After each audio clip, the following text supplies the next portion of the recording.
안녕하세요. 박문강 임용고시학원의 김구전공역사팀의 서양사 역사교육 담당하고 있는 김태규입니다.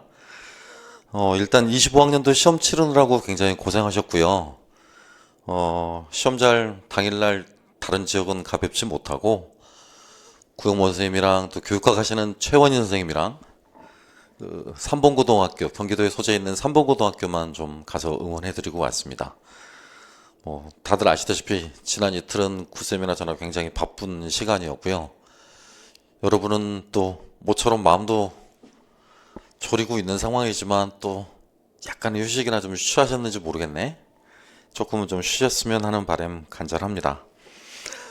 무튼 시험 보느라고 굉장히 고생 많으셨고요. 이번 영상은 아마 올해 시험 보시는 분, 25학년도 시험 보시는 분들 뿐만이 아니라 내년 아마 시험 준비하시는 분들까지도 같이 보게 될 것 같은데요. 아마 내년 시험 보시는 분들한테 유용한 길잡이나 가이드가 좀 될 수 있으면 합니다. 물론 아직 공부를 하지 않거나 본격적으로 공부를 하지 않으신 분들한테는 해설 강의가 그렇게 수월하거나 큰 의미가 있을 것 같지는 않은데, 그래도 대략 어떤 문항들이 나왔고 난도는 어떠했으며 또 전체적으로 응시자들의 반응은 어떠했는지를 바라볼 수 있는 척도가 좀 되지 않을까 해서 간략하게 좀 해설 강의를 좀 준비했습니다. 대략 두 타임으로 나눠서 진행이 될 거고요. 첫 타임은 제가 할 거고 두 번째 타임은 구영모 선생님이 하실 겁니다. 강의 순서는 첫 번째는 일단 총평을 좀 해드릴 거고요. 두 번째는 관련한 내용들, 그러니까 각자 제가 담당하고 있는 역사교육 서양사, 또 구영모 선생님 담당하고 계시는 한국사 동양사 이런 부분에 대해서 채점 결과, 여러분이 우리한테 보내주셨던 답안지에 대한 채점 결과하고요, 평균, 그 다음에 개략적인 커트라인 이런 것들을 좀 안내해 드리도록 하겠습니다. 그 다음에 답안지 내용이야 다들 보시거나 아시겠습니다만 인스타그램 통해서 이미 그 시험 당일날 저녁부터 올리기 시작했죠. 궁금해 하시는 답안들은 대체적으로 다 올렸고요. 그때 답안 내용하고 지금 말씀드린 답안 내용하고 크게 다르지 않습니다. 감안하시면 되겠습니다. 또 아울러서 미리 말씀드리지만 노량진 학원가에서 제시하는 모든 답안들은 모범 답안이고 예시 답안입니다. 행여나 정답이다라고 생각을 하시고 그에 기반을 두고 채점을 하시는 것과 실제 점수를 받아보시거나 하는 것 사이의 오차 정도는 충분히 감안을 하셔야 되지 않을까. 행여나 또 그런 부분을 감안하지 않은 분들이 계실까봐 미리 제가 말씀드립니다. 모범 답안이기 때문에 아마 응시자들 중에서는 가장 잘 본 답안이라고 할 수 있겠죠. 하지만 80점 만점으로 기준으로 해서 80점짜리 답안이다 라고 말씀은 드리지는 못합니다. 채점을 하신 분들이나 출제하시는 분들이 어느 정도 허용 범위를 두고 채점을 하느냐에 따라서 일정 정도의 오차 범위가 있을 수 있다라는 점을 미리 말씀드릴게요. 자, 그럼 본격적으로 얘기 한번 해보겠습니다. 먼저 여기 잠깐 보실까요? 네. 이번 시험 같은 경우는 전년 대비 크게 달라진 건 없는데요. 요렇습니다.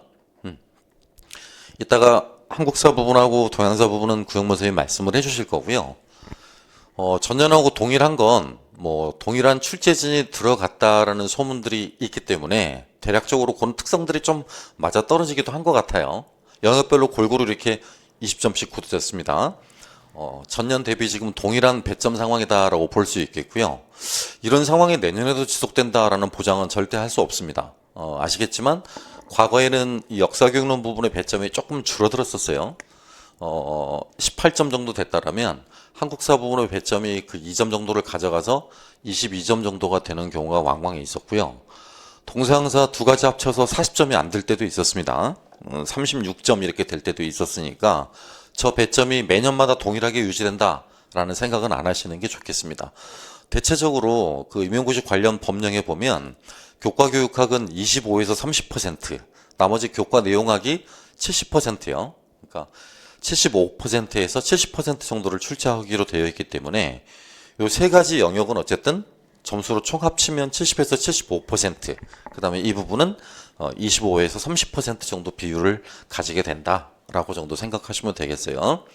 전년하고 올해를 기준으로 놓고 봤을 때 지난 25년간 제가 강의한 내용 회차를 고려를 하면 요런 점수는 지금 굉장히 드문 형태입니다. 골고루 네 영역이 20점씩 나눠진 형태는 굉장히 드문 형태긴 해요. 그러니까 그런 부분이 내년 학년도에도 그대로 지속될 거다라고 말하긴 어려울 것 같습니다. 문항별 점수 배분도 보기 좋게 244, 244, 또 244, 244 이런 식으로 해서요. 각각 기입형 4점, 그 다음에 서술형 16점 이렇게 배점되어 있습니다. 그런데 보시면 아시겠지만 사실상 역사교육론이나 서양사나 서술형 문항 안에 들어가 있는 기입형 문항들이 최소한 1점에서 2점씩 배점이 되어 있기 때문에 저 점수를 그대로 믿으셔서는 안 돼요. 사실상은 기입형이 20점 만점 가운데 12점가량 되는 셈이고요. 서술형에 해당한다라고 할 만한 부분이 8점 정도 해당한다라고 보시면 적절할 것 같습니다. 그건 나머지 영역도 마찬가지예요. 한국사나 동양사 영역도요. 올해 시험처럼 이렇게 인명이 지나치게 많이 출제가 되거나 강조되는 경우를 고려한다면 기입형 부분에 대한 중요성이 갈수록 높아지고 있다는 점은 확실한 것 같습니다. 일단 저 영역을 두 가지를 말씀을 드리면 역사교육론 같은 경우는 전반적으로 난도가 전년 대비는 떨어지는 편이었지만 정확하게 답안을 작성하지 않은 학생이 많아서 점수가 상승하기는 어려울 것으로 예측됩니다. 디테일하게 말씀드리면 전년 같은 경우는 대체적으로 커트라인이 25점, 그러니까 합격자 기준으로 해서 대체적으로 한 25점 정도 됐던 것 같은데요. 올해는 지금 여러분 보내주신 답안지를 채점해 보니까 역사교육이 11.56, 12.03 정도요. 그 다음에 서양사는 11.66 정도 나옵니다. 그러니까 두 개 합치면 23.6 정도 나와요, 점수가. 이 두 개 정도를 합치면, 그러니까 40점 만점 가운데 23.66 정도가 나옵니다. 40점 만점 가운데서요. 여러분이 보내주신 답안지를 기준으로 했을 때입니다. 이 정도가 나와요. 23.6 정도가요. 요건 지금 전년도 대비 점수를 바탕으로 하면 1.5에서 한 2점 정도 이렇게 하락한 것이거든요, 오히려. 전년이 문항이 훨씬 더 어려웠음에도 불구하고 또 올해가 상대적으로 문항이 좀 전년하고 비교하면 수월했음에도 불구하고 수월했다고 말하는 이유는 두 가지인데요. 기입형 같은 경우, 역교론 같은 경우는 기입형이나 또는 서술형 부분에서 적용형 문항이 거의 등장하지 않았어요. 그러니까 사례 문항이 생각보다 많지 않아서 실은 잘 이해하고 있고 그를 바탕으로 잘 암기만 하실 수 있다라면 누구나 쓸 수 있는 부분인데 생각보다 채점을 해보면 암기를 정확히 하지 않아서 틀리신 분들이 굉장히 많아요. 그리고 본인들이 쓰신 답안지가 맞을 거다라고 확신을 갖고 쓰신 것 같은데 전혀 오답을 쓰신 경우도 되게 많고요. 그러니까 다른 부분에서 외웠던 것을 거기다 갖다 쓰시는 경우도 굉장히 많고 특히 할 만한 부분은 문항의 선제 조건을 잘 읽어보잖아요. 그러니까 문항의 작성 방법에 들어가 있는 조건 진수라고요. 지문 내용하고를 비교해서 잘 읽어보지 않는 바람에 지문에 써 있는 경우를 답으로 쓰는 경우도 왕왕이 있어요. 그래서 틀리신 분도요. 대표적인 게 그 비교학습 같은 경우인데요. 비교학습 같은 경우에서도 유의사항을 두 가지 쓸 거라고 했다라면 지문에 제시되어 있는 경우는 제외를 하고 써야 되는데 지문에 제시되어 있는 경우를 그대로 옮겨 쓰고 나머지 한 가지를 추가로 쓰시는 분들도 있거든요. 그렇게 돼버리면 1점은 까이는 거죠. 1점밖에 얻을 수가 없게 되는 거니까요. 또 여기도 마찬가지인데요. 서양사 부분이요. 특히 그 종교개혁 관한 부분인데 슐리라는 사람이 들고 있던 책이잖아요. 들고 있던 책이기 때문에 슐리는 위근우교도란 말입니다. 개신교도예요. 그러니까 구교도 책, 로마 카톨릭의 서적을 쥐고 있기 때문에 통행이 안전이 되었다, 통행이 보장되었다라는 문항이 있었는데요. 해당 부분에 문해력에 따라지게 되면 그냥 슐리라는 인물만 보고 그냥 위근호다 또는 신교도다 또는 뭐 프로테스탄트다 모두 다 이렇게 개신교도의 입장에 맞춰서 이렇게 정답을 쓰신 분들이 굉장히 많더라고요. 어찌됐든 여기서 쓰고 있듯이 문해력이 조금 더 필요한 부분인 것 같아요. 지문을 조금 더 꼼꼼하게 읽어보고 써야 될 답과 써야 되지 않을 답을 구분하셔야 되는데 그렇지 못하신 부분들이 제법 있었던 것 같습니다. 그래서 대체적으로 점수 이야기만 해드린다라면 어쨌든 역교나 서양사는 보내주신 답안지를 기준으로 채점을 해보니까 이렇게 소폭 하락할 것으로 보이고요. 이렇게 대체적인 평균은 지금 이렇습니다. 그리고 구원무 선생님 말씀해 주시기로 한국사 같은 경우는 12.5, 그 다음에 동양사 같은 경우가 16.5거든요.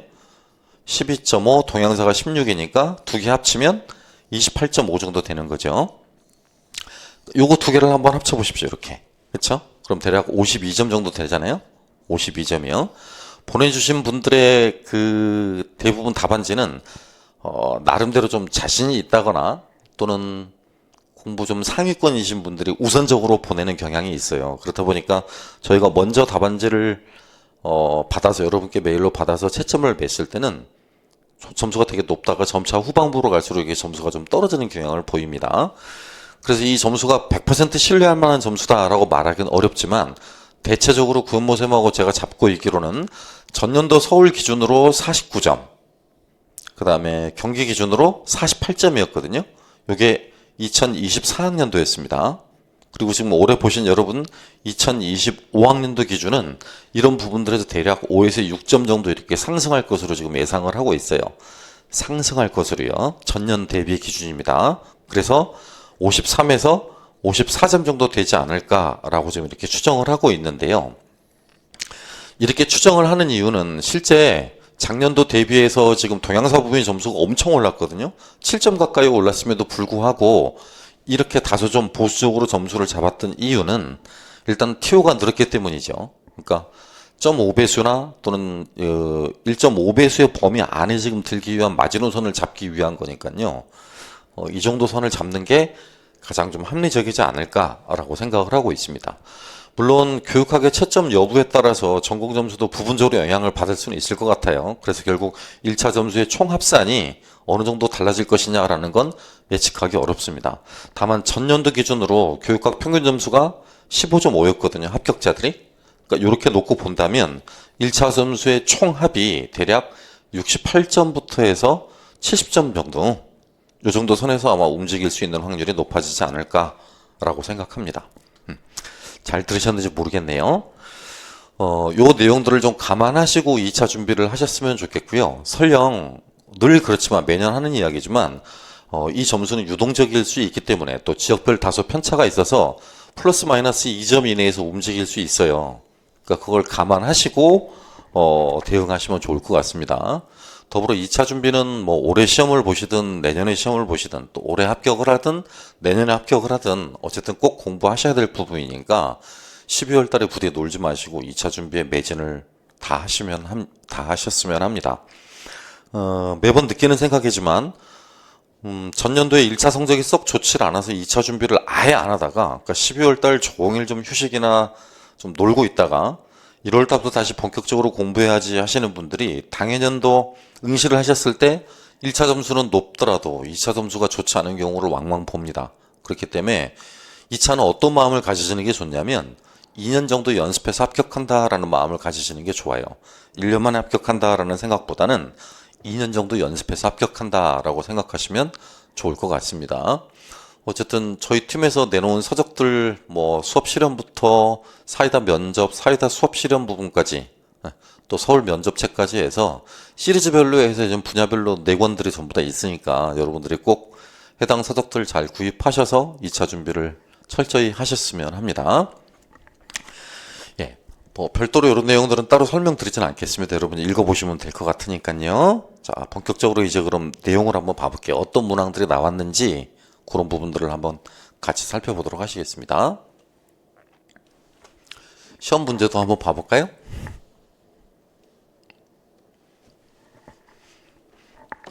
네, 첫 번째 문제였는데요. 당황하셨을 것 같아요. 처음에 딱 시험지 받고 1번 받고 갑자기 카 이야기가 나오니까 그쵸?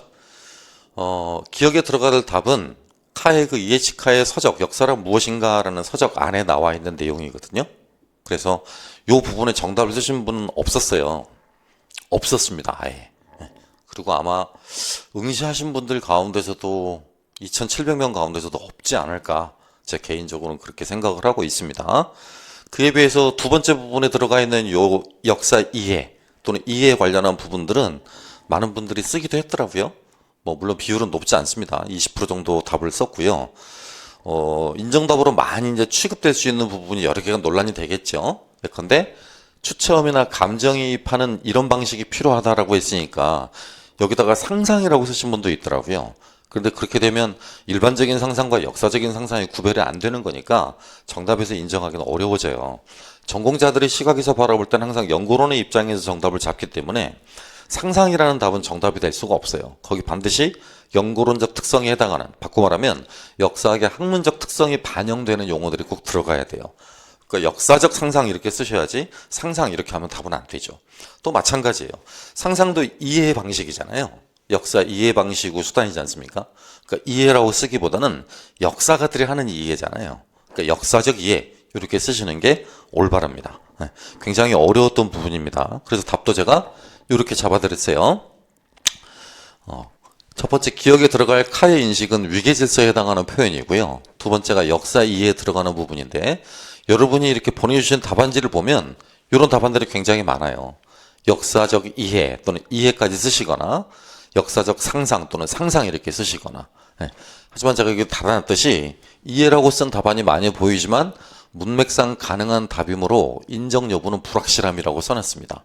이제 이건 채점자들이 어떤 식으로 받아들이느냐의 문항일 것 같아요. 그냥 학문적으로나 전공자의 시각에서 바라보게 되면 이해라는 표현은 옳지 않습니다. 역사적 이해인데 상당수 학생들이 이해라고 쓰시는 분들이 있기 때문에 그 부분을 어떻게 처리할 것인가 그것까지 제가 알 수는 없을 것 같고요. 아무튼 모범 답안이자 정답은 이 부분입니다. 위계질서, 역사 이해 이렇게 쓰시는 게 올바를 것 같습니다. 합격을 하신다라면 몇 점 정도 맞아야 될 것 같냐? 점수 맞기 어렵습니다. 0점 정도 생각하고 있고요. 잘 쓰신 분들이 니은 정도 맞았거든요. 1점 이 정도고요. 변별력 굉장히 높고 난도도 굉장히 높습니다. 어려운 문항이었고 변별력도 높은 문항이었죠. 공부 좀 하신 분들이 문항 내용의 문맥을 추론을 해서 곧 문해력을 바탕으로 답안을 쓰신 분들은 여기다가 법칙을 쓰기도 하고요. 법칙이라고요. 또 이 밑에다가 이해 이렇게 쓰시기도 합니다. 문맥만 놓고 보면 법칙이라는 말도 충분히 가능해요. 여러분이 왜 이렇게 쓰셨는지는 충분히 이해가 가능한데 동일한 사건에 대해서라고 그랬으니까 사건을 이런 식으로 도식을 만들고요. 여러 가지 원인을 제공한다고 그랬잖아요. 그쵸?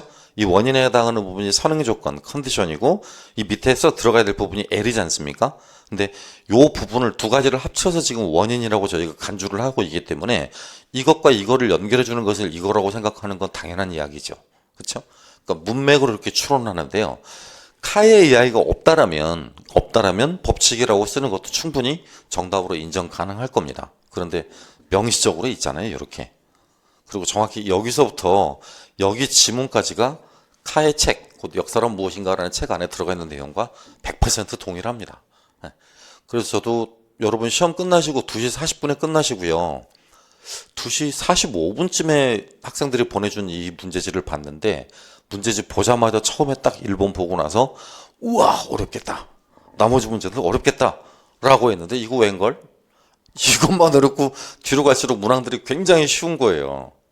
그래서 이 부분을 빨리 접고 다음 문항으로 넘어갈 수 있는 학생들의 점수가 굉장히 유리하겠구나. 여기서 흔들리지 않는 학생들이 굉장히 유리하겠구나 라고 개인적으로 생각을 했답니다.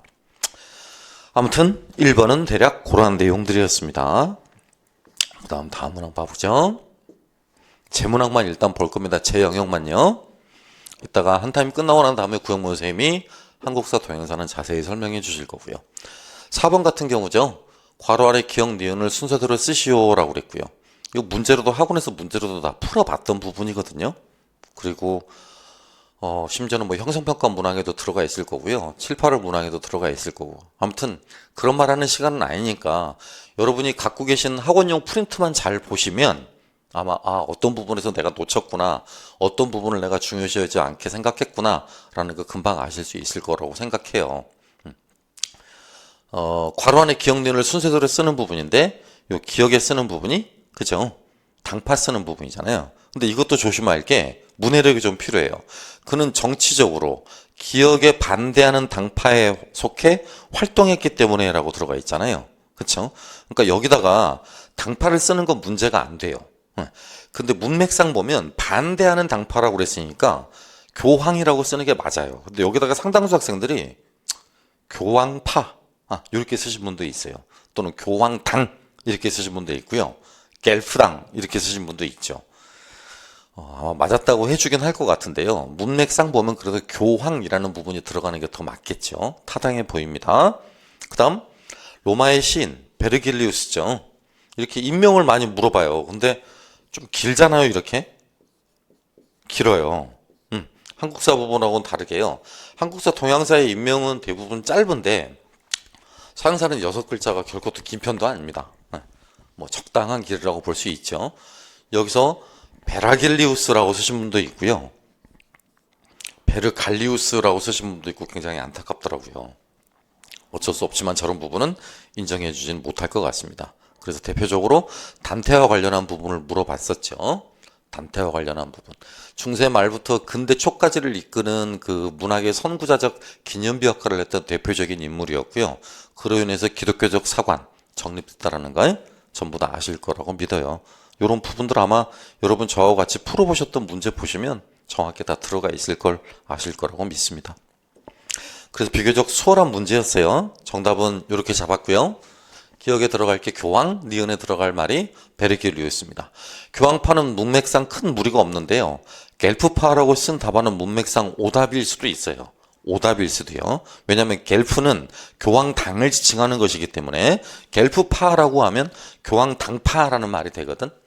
엄정히 말하면요. 하지만 아마 그런 부분까지도 고려해서 정답 처리해주지 않을까 싶어요. 정답 처리는 가능할 것으로 보입니다. 보시다시피 합격할 수 있다라면 2점 정도는 맞으셔야 될 것 같고요. 난도나 변별력은 낮은 부분입니다. 쉽게 맞출 수 있는 부분이죠. 그 다음 역사교육론 부분인데요. 이제 서술형 부분입니다. 기평은 끝났고요. 이 부분이죠. 역시 많이 풀어보셨던 내용이에요. 실현과 극복 저하고 여러 번 많이 풀어보셨고요. 뭐 수업 시간에도 그런 말 여러 번 해드렸잖아.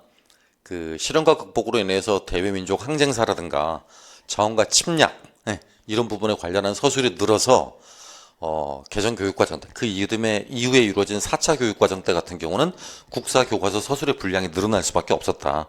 그래서 궁극적으로는 상하권 두 권으로 나눠지게 되는 중요한 계기가 됐다라는 거죠. 그런데 출제하시는 분들이 문항 자체를 굉장히 제가 이런 말 하기에는 굉장히 좀 건방져 보일지 모르겠습니다만 이번 문항 같은 경우는 출제하시는 분들이 좀 신중하지 못했다라는 느낌이 드는 경우가 몇 개 있어요. 특히 작성 방법 조건 같은 경우인데요. 이것도 마찬가지예요. 여기 보면 이렇게 써 있거든.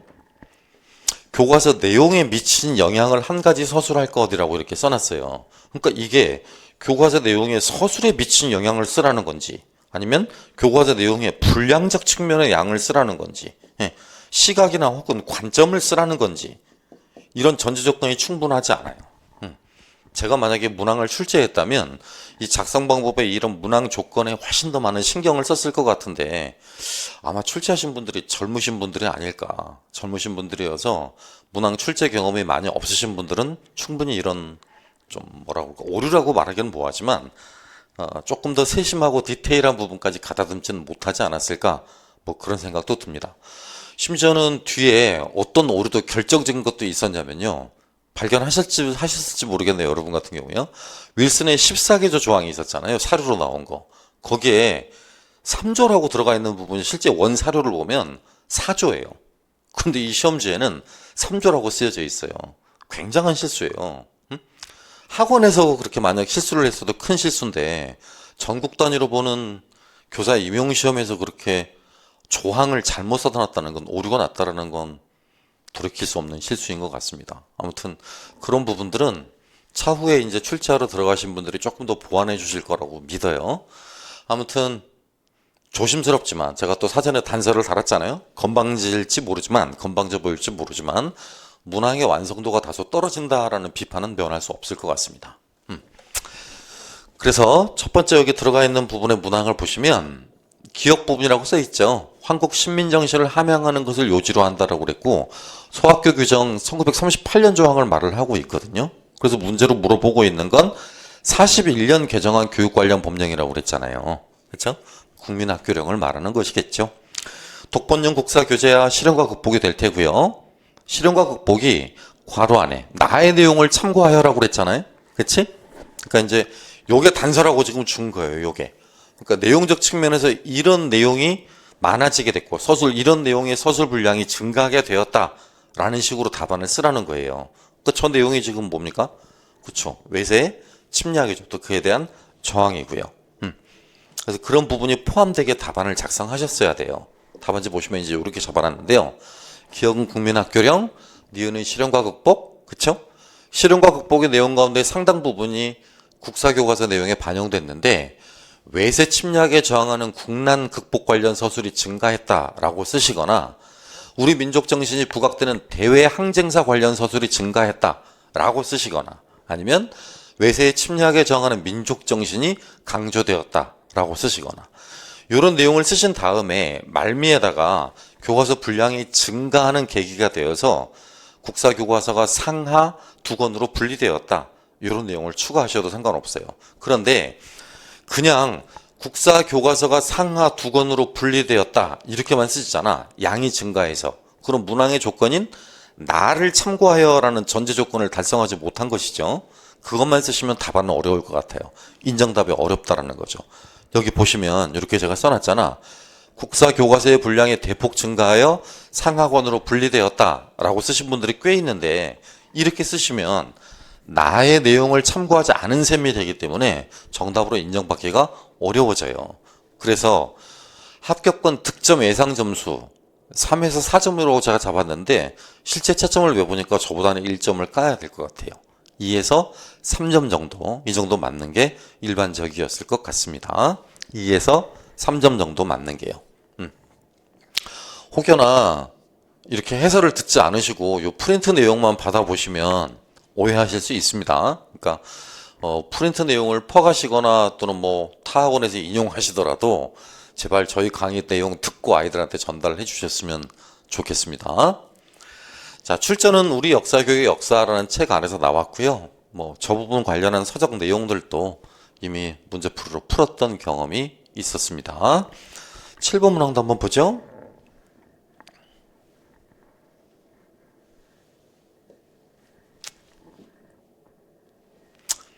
7번 문항을 보시면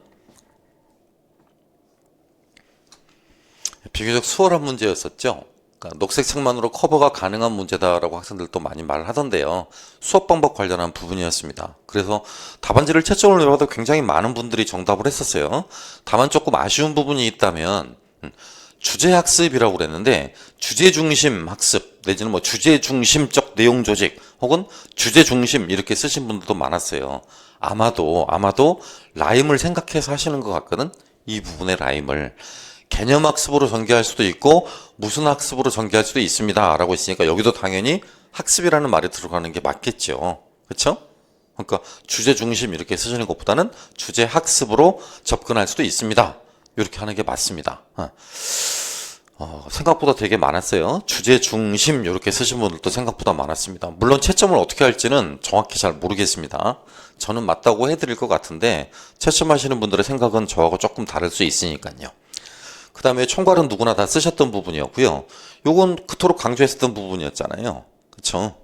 그러니까 총괄 개념에 기출문제가 3번이 똑같이 나왔다라고 그랬고요. 유용성 관련한 부분에서 똑같이 외우라고 그랬잖아요. 그러니까 요렇게 하는 것은 학습을 구조화하기 위한 방법인데 실제로 구조화하기 위한 방법이다라고 답을 쓰지 못하시는 분들 대부분 분들이 탐구력 형성에 효과적이다 이렇게 답을 쓰셨어요. 아무래도 그렇다 보니까 정확히 문항을 외우기보다는 이걸로부터 추론을 한 것이라고 보여집니다.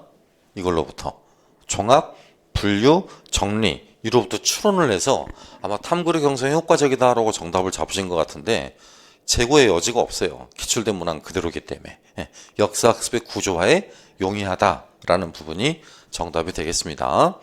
이를 통해서도 알 수 있죠. 그러니까 나는 생각해서 정답이라고 생각하고 쓴 부분인데 실제 채점을 하거나 점수를 맞고 보면 틀린 것으로 나오게 될 겁니다. 그런 부분들이 여러분이 굉장히 많아요. 그러니까 늘 말씀드리지만 정확히 기출문제에 기반해서 정답을 외울 때는 정확히 씁니다. 문항 조건에 맞추어서 정확한 답을 가져다 쓰셔야지 유용성이 뭐 2가지, 3가지가 있다. 그 가운데 아무거나 갖다 들이쓰면 안 되는 거라고요. 그 유용성 가운데서 문항 조건에 부합되는 유용성을 골라 쓰는 게 능력이죠.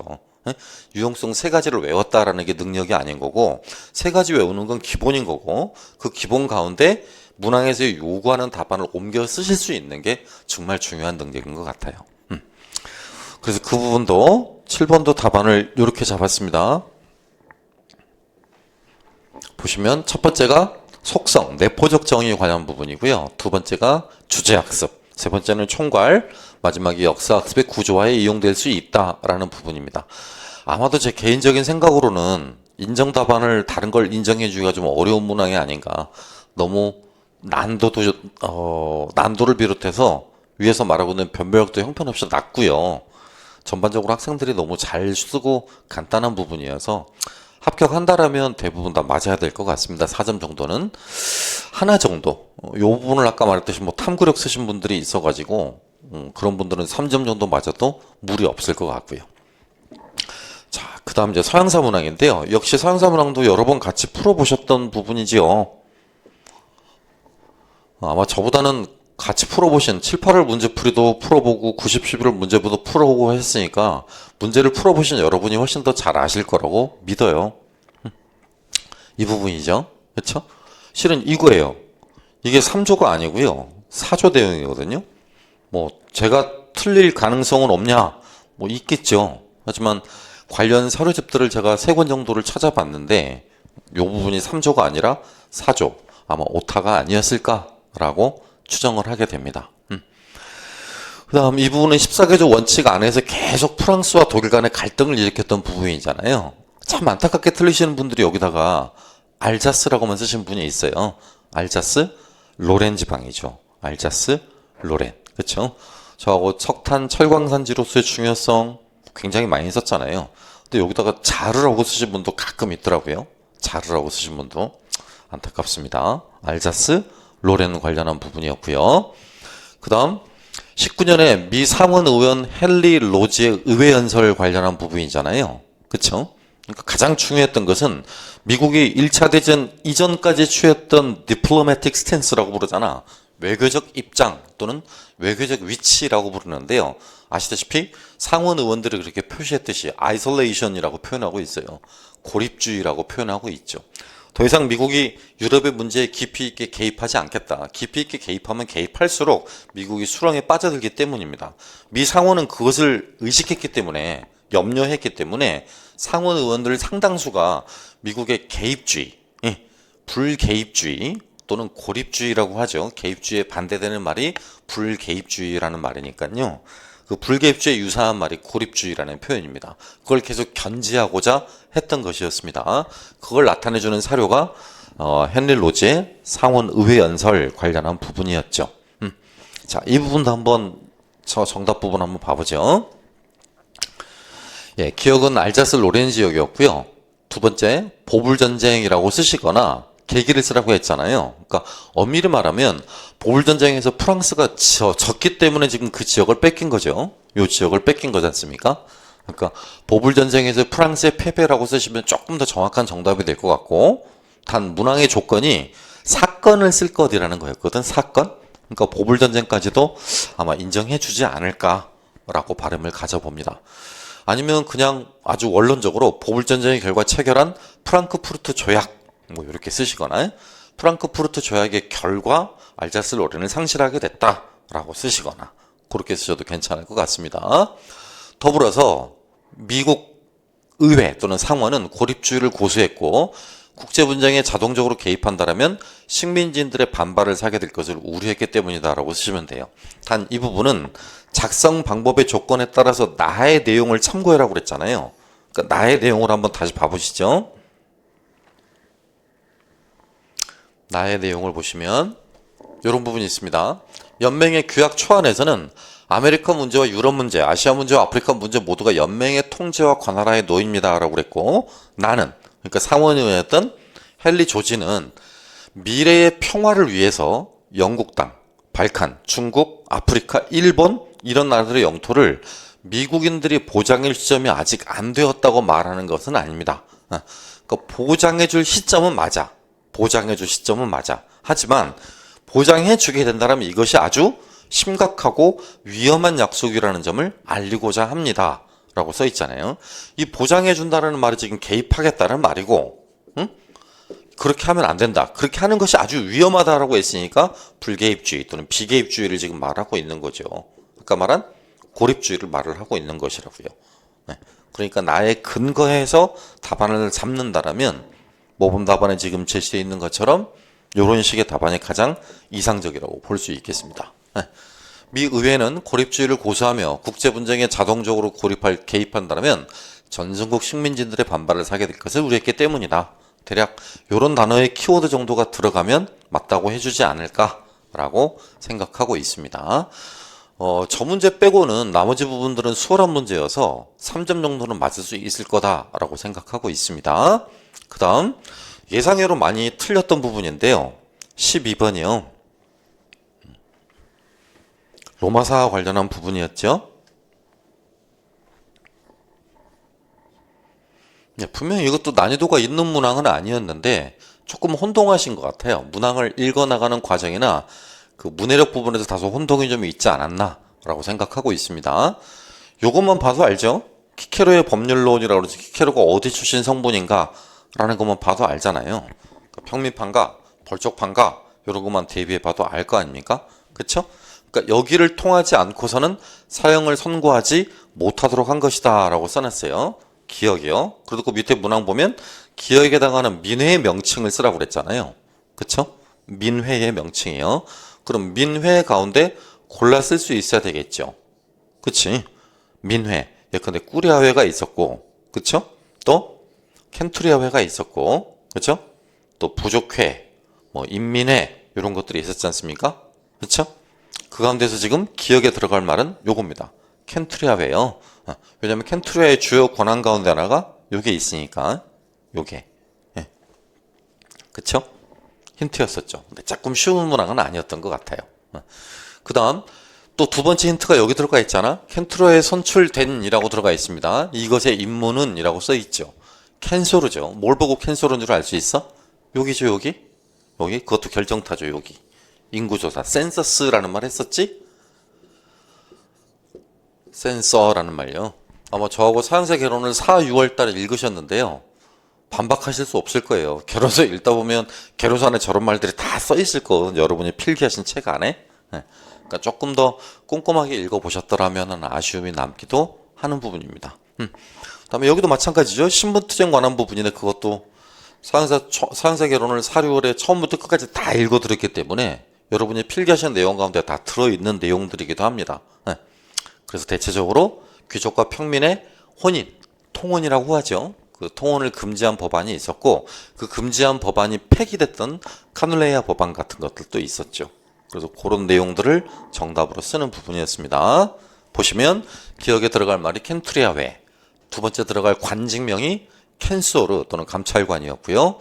세 번째 내용이 법률 가운데 한 가지 내용은 귀족과 평민 간의 혼인을 금지한다는 것이었고 그걸 폐기했던 것이 카눌레이아 법이었습니다. 이상은 4점이지만 실제로 채점을 해보니까 요거 많이 틀리시고요. 이것도 많이 틀립니다. 그래서 합격하시는 분들 대체적으로 2에서 3점 정도 맞았던 것 같아요. 2에서 3점. 이 정도 맞았던 것 같습니다. 그 다음 이제 B형도 보면요. 평가 방식 관련한 부분이었죠. 뭐 여러분 스스로도 변명의 여지가 없다라고 생각하실 부분인데요. 여러 번 풀어봤던 문제 아닙니까? 자기평가, 동료평가 관한 부분이요. 또 이 부분은요. 여러분 프린터 나갔던 거 다 보시면 아실 거예요. 개정교육과정 부분 따로 프린터 나갔고 밑줄까지 그어져 있습니다. 해당되는 부분이요. 교육과정 관련한 부분이나 뒤에 나와 있는 탐구식 수업 사례 관한 부분들은 그 문제로 정확히 저랑 같이 풀어보셨던 부분들이어서 여러분이 더 잘하실 걸로 생각됩니다. 네. 수행평가의 대표적인 평가 방식인 자기평가와 동료평가 내용이었습니다. 난이도 굉장히 쉬운 것이었고 채점 맨 학생들도 거의 100% 정답률에 가깝게 답을 썼던 겁니다. 자기평가, 동료평가 방식이었죠.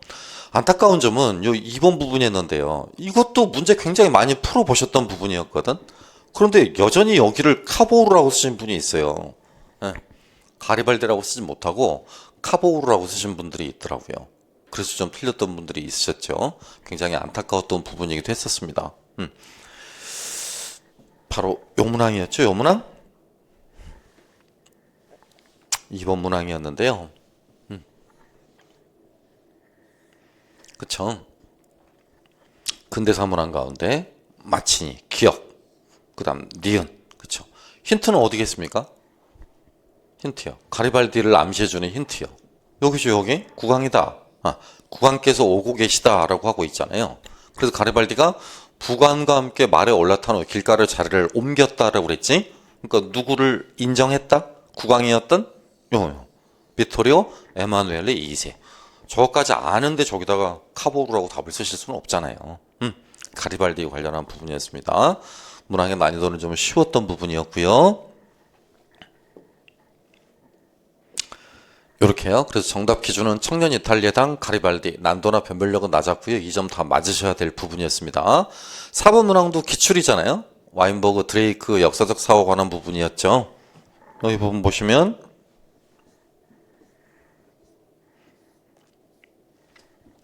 그죠?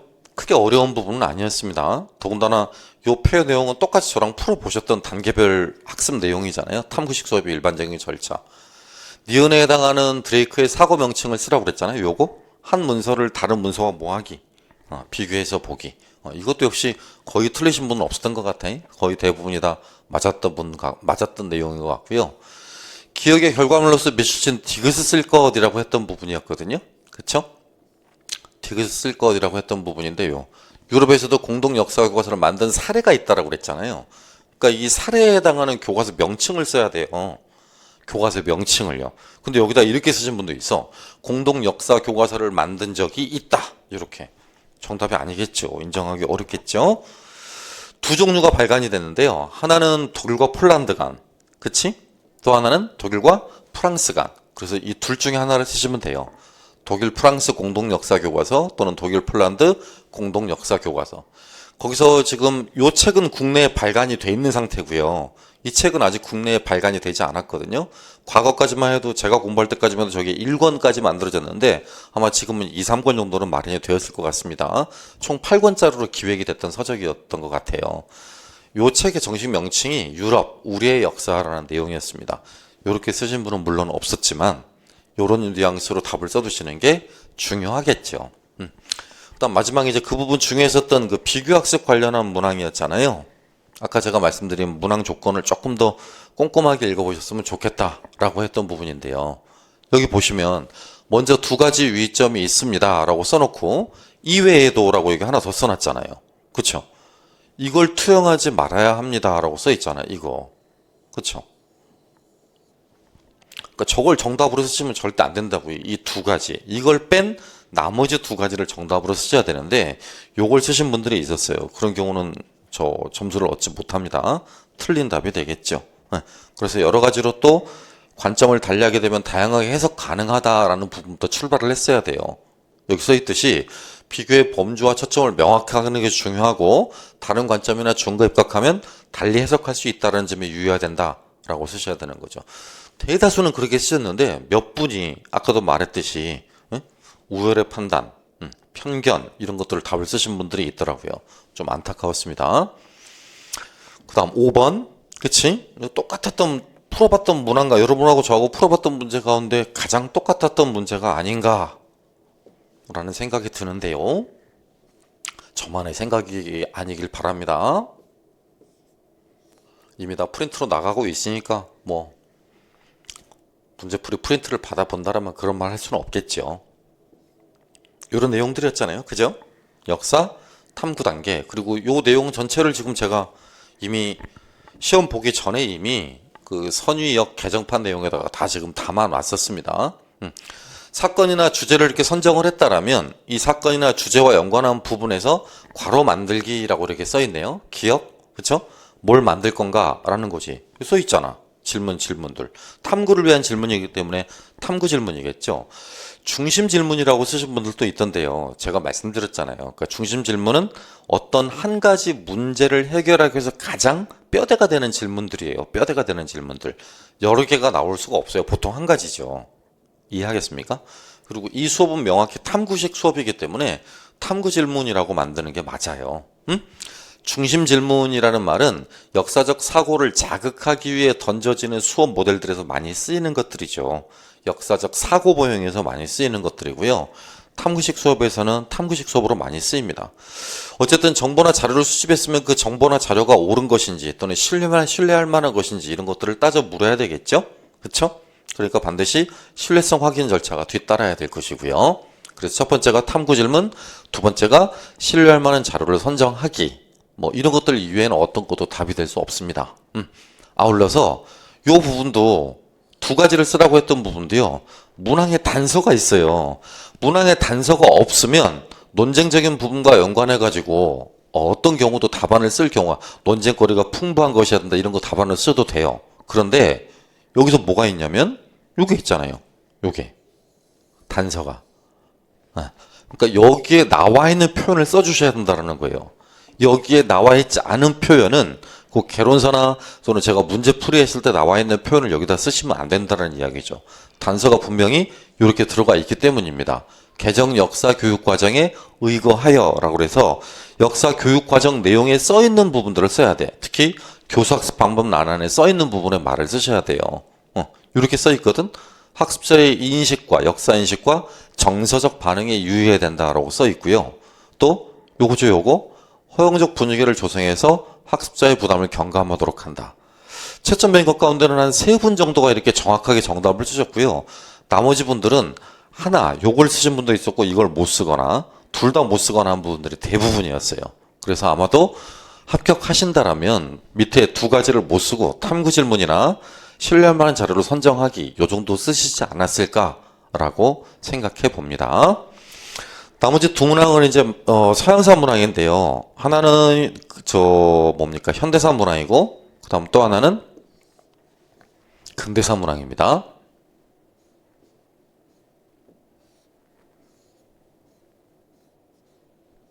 이 부분인데요.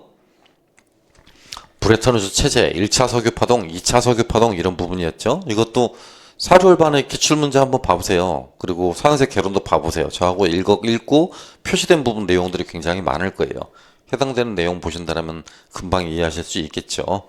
체제 붕괴의 원인을 쓰라고 했고 1차 석유 파동, 2차 석유 파동. 그래서 대부분 답안 여러분이 답안을 쓰셨던 것도요. 제가 불러드린 내용대로 그렇게 개론서에 옮겨 쓰신 내용들을 답안지도 쓰셨더라고요. 이런 거죠.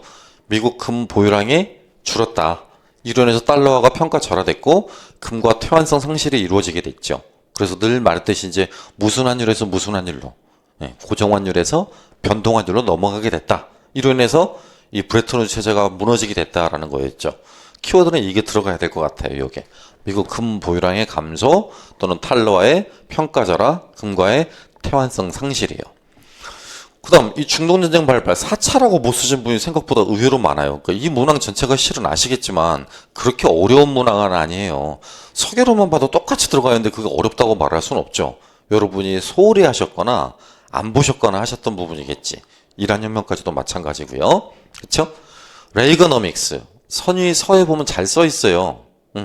레이거노믹스요. 서양사 개론에는 좀 빈약하게 쓰여져 찾아보기는 어렵습니다만 요 미국사 내용이라든가 아니면 선의서 내용 보면 굉장히 잘 써 있습니다. 세율의 인하가 가장 큰 부분이 되겠고요. 복지 부분의 지출을 축소했다라는 것이겠죠. 그렇죠? 문제가 어려웠다라고 저도 인정을 하는 것이 그 부분을 학생들이 좀 어려워했을 수도 있겠다라고 인정을 하는 것이 묻고 있는 질문이에요. 이거잖아요. 이거. 레이건 행정부의 재정 운영 방침이거든요. 재정 운영 방침. 그러니까 국가의 재정을 어떤 식으로 했느냐. 재정을 이루는 건 아시다시피 세입과 세출이 있잖아요. 그쵸? 그러니까 바꿔 말하면 재정 지출을 확대했는가, 재정 지출을 축소했는가 이걸 쓰라는 거잖아. 이해하셔? 그러니까 복지 부문의 재정 지출은 축소를 했다라는 말이 그래서 꼭 키워드로 들어가야 되겠죠. 그쵸? 아까 답안지 보셨듯이 이런 내용이 들어가셔야 돼. 공공지출이라든가 복지 분야 지출은 억제하는 그런 긴축 정책을 취했던 거고요. 전반적으로 세율도 인하시켜줬던 것이죠. 그러니까 이런 내용으로 답을 쓰시면 인정 답안이 충분히 될 수 있을 것 같습니다. 답안지에는 또 어떤 것들이 많았냐면 신자유주의 정책이라고 이렇게 쓰신 분도 많았어요. 그 신자유주의 정책의 구체적인 항목들을 좀 이렇게 써주셨더라면 예컨대 정부 개입을 최소화하고 사회적 안전망을 축소했다라고 한다면 허용답이 될 수 있을 것 같아요. 인정답이. 저렇게까지 쓰신 분은 많지 않았지만 하지만 이렇게만 딱 쓰면 조금 곤란하지 않을까라는 생각을 해보게 됩니다. 아울러서 11번도 충분히 충분히 다 맞출 수 있는 문제인데요. 문해력이 조금 요구되는 문항이었습니다. 어떤 부분이 문해력이 요구되는 부분이었냐면요. 요 슐리 공작의 회고록에 관련한 부분이었죠. 그쵸? 여기서 말을 하고 있는 지금 바르톨로메 학살 사건 관련한 부분인데요. 여기 내용을 보면 대피하기로 결정한 나는 학자들이 입는 가운을 걸치고 손에는 책을 든 채 집 밖으로 나섰다라고 써 있죠. 그러니까 이렇게 학자로 위장을 했다라는 이야기고요. 책을 들고 있는데 이 책이 기도서였다라는 거예요. 그렇지? 그러니까 개신 신교도로서 학살을 면할 수 있는 방법은 로마 카톨릭, 서로마 카톨릭의 서적을 들고 있어야만 하죠. 기도서를 들고 있어야만 한다고요. 그러니까 반대로 생각을 하셨어야 되는 부분이에요. 뭐 위근호다 이렇게 생각하시면 안 되고요. 반대인 구교도, 이른바 로마 카톨릭, 서로마 카톨릭 혹은 카톨릭 이렇게 해서 정답을 쓰셔야 되겠죠.